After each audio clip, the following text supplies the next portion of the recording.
Hi everyone!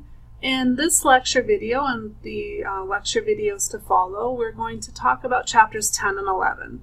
I decided to combine everything into one set of lecture videos just because chapters 10 and 11 have a lot in common with each other. They're both about how to graph data. Specifically, chapter 10 is all about how to graph categorical data, and chapter 11 is about graphing quantitative data. So I thought we'd just combine everything here together. And there's a fun cartoon here on the front page here, or on the first slide, that I hope you'll look at. Let me just make this a little bit bigger. So I hope you'll go back here a little bit later on and read through the cartoon. So I wanted to start with an actual graph. So we see graphs all the time in the news, in the media, and it's important to be able to critically evaluate those graphs and to understand the messages they're trying to convey. Here's a graph that appeared in USA Today, and I just want you to look carefully at this and let me know what you think about this graph. Are there problems with the graph? Do you think it's the best graph you've ever seen? What do you like about the graph? What do you not like about the graph? So maybe pause the video, take a little time to maybe write down one or two things that you notice about the graph, or that jump out at you about the graph. One thing I was hoping you would notice is as you look very carefully along the axes here. So first of all, hopefully you spent some time reading through this little description of the graph so you'd have a sense of what is being displayed here in this graphical display. And then I hoped you'd look a little bit carefully at the axes here. So we have the y-axis, and then we have our x-axis. And one thing that maybe might have jumped out at some of you is the fact that if you look along the x-axis, we have our different years, and we start off with intervals of 4 years. Here's another interval of 4 years, and then all of a sudden we just have 1 year. So the intervals are not all the same width. And further, if you're paying careful attention, you'll notice that for years 2014 and 2015, we're only seeing actual estimates of what's going on that year. We didn't have the data when we put this particular graph together. So somebody who's maybe looking too quickly might not realize that these last two columns are just estimates. So there are some nice things about this graph. It summarizes some information for us. It's pretty to look at, but there are other things that are not so great about this graph. And what we hope after going through chapters 10 and 11 is that you can look at graphs and pick out the good points and the bad points. What are some things that are nice about the graphs? What are some things that could be improved about the graphs? Okay, so let me just move this over a little bit here. Hopefully you can see everything on the screen. So in chapter 10, you're learning about a couple of important terms that you're going to see quite often throughout the semester. So one important term is this idea of a variable. And this is something that we talked about earlier in the course. I believe it first appears in chapter 1. So a variable is a characteristic of an individual. And we can have variables that are more quantitative in nature, something like height. We can have something that's more categorical, something like eye color. We also have this very important idea of distribution. So we're going to talk quite often about distributions. We want you to be able to describe distributions, understand what a distribution is. And a distribution tells us not only what values a variable can take, but it tells us how often that variable can take those values. So this is really, really important. When you're looking at a distribution of data, you want to know how often different values are appearing in the data set. Now, one way we can organize data is putting together a table. And that's, again, something that comes up in chapter 10. So we're just summarizing the data. We're indicating the values that a variable can take, how often different values are occurring in the data set. So you can include different things in data tables. There are some great examples of these in chapter 10, but they can include counts, rates, percentages. Of course, you want everything to be clearly labeled. You want your reader to know what the units of analysis are. And you also want to, where you can, include the source of data so that If something's missing or something's not clear, hopefully the reader can go back to that original source and try to clarify. Now here's a quick example. So in 2005, there was a big survey done by Gallup. I can't remember exactly what it was called. Oh, it was the Gallup Public Opinion Poll. So they had lots of really interesting questions, and one thing they wanted to know is just what people thought of when they were asked what their favorite season was. And they gathered this information and then they broke it down by different age groups. So I know many of you are in the age group of 18 to 29 years. And if you were asked what your favorite season was, what would you say? What do you think most individuals of this age group would say their favorite season is? So I'll let you think about that, see if you can predict what's going to happen here. So naturally, or maybe for some of you this isn't your favorite season, but quite a few individuals, more than a quarter, so more than 25%, indicated that summer was their most favorite season. Winter was the least favorite among those who were surveyed. And I think that there were, I can't remember exactly the sample size, but I think it was around 200 or 300 within this particular age group. So now we have some information in a table. So we have our variable, which is favorite season. We have all the values that the variable can take on, and we have how often those values are occurring within this sample of data.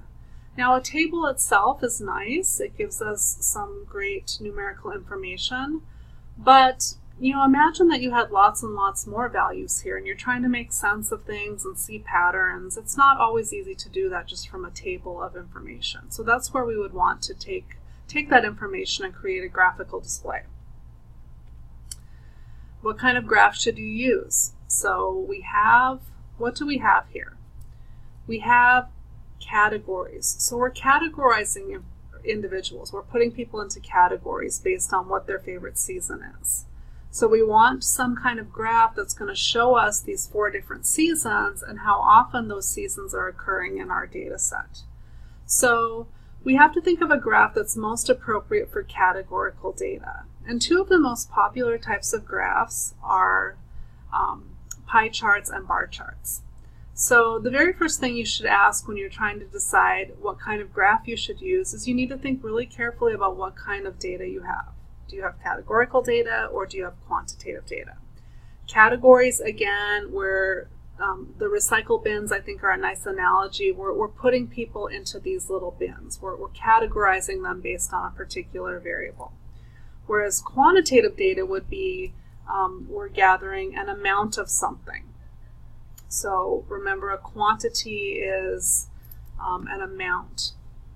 So here are examples again of the categorical and quantitative variables, which we talked about earlier in the semester when we were first going through chapters 1 and 2. So if the variable is categorical, we're just placing individuals into a category, into a group. We're maybe placing them into groups based on their favorite season, their favorite color, their major, their hometown, their eye color, their political affiliation. Quantitative is where we're gathering an amount, a quantity from individuals. So if I'm asking each of you what your age is, what your height is, what your weight is, what your income is, how far away you live from campus, those would all be quantities, amounts of something. And we graph these 2 types of variables differently. So chapter 10, again, is all about categorical data and how we graph that kind of data. So going back to our example of the favorite season, that's clearly a category. We're putting people into groups based on the season that they like the most. And when we're graphing categorical data, we have the option of creating a bar chart or a pie chart, or a bar graph or a pie chart. So just wanted to show you each of these. With this particular example, it doesn't necessarily matter which of these you choose. And the reason it doesn't matter is if we go back to our data real quickly, you'll notice that each person is in a distinct group. And you'll notice that the percentages, if you add them all together, they sum to 100%. So if we have these distinct categories and the percentages sum to 100, then you could certainly create a pie chart That might be your goal if you really want to get a good sense of how much of the whole each category represents. So all the slices in the pie would sum to 100%.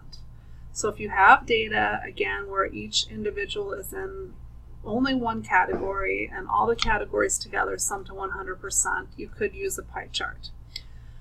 We could also use a bar graph. So notice that with the bar graph, rather than slices of the pie as we have here, we have a bar that represents, and the height of the bar represents the percentage of individuals who fall within that category. Notice that if you look along the x-axis, we have our categories. They're not really organized in any particular way. Here they're in alphabetical order, but the nice thing about a bar graph is that you can change that order. So maybe you want to start with the tallest bar and go down to the shortest, or you want to start with the shortest and move up to the tallest, or you just want kind of a random order. You can order them in any way that you want.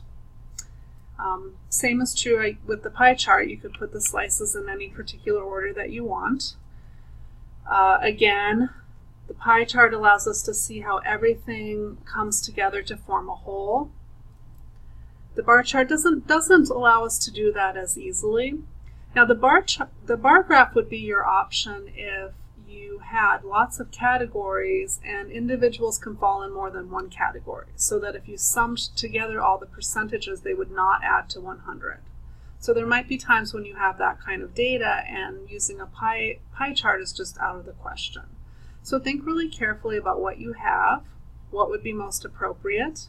Another time when a pie chart might not be the best solution is when you just have so many categories that you'd have so many slices of the pie that it would be really hard to keep track of them and easily read the graph. Then a bar graph might be a better option. Okay, so how to make good graphs. Quickly, we'll kind of go through this and we'll start wrapping up this first part of our video. Again, you want to label everything. You want to make sure that your reader knows what the axes represent, what the units of analysis are, what the source of the data is. Don't necessarily be an artist. First and foremost, you want to be a reporter of information. Yes, we want a graph that looks nice, that's easy to read. But if you focus too much on making it fancy or very artistic, you might take away the actual message. You might distract the reader from the actual message, or in some cases you might even be a little bit misleading about what's going on. And related to that last point is just we really want to keep it simple. We want to remember that our purpose is to convey accurate information to our reader. And we want them to be able to come away with the message that we were intending them to come away with. Okay, so when we come back, what we're going to start to do is go through some different examples of graphs that have some problems, some flaws, just so I can kind of talk to you a little bit more about things that you would want to keep in mind when you're making good graphs. And then slowly we'll work our way toward chapter 11, where we'll get into how we graph quantitative information.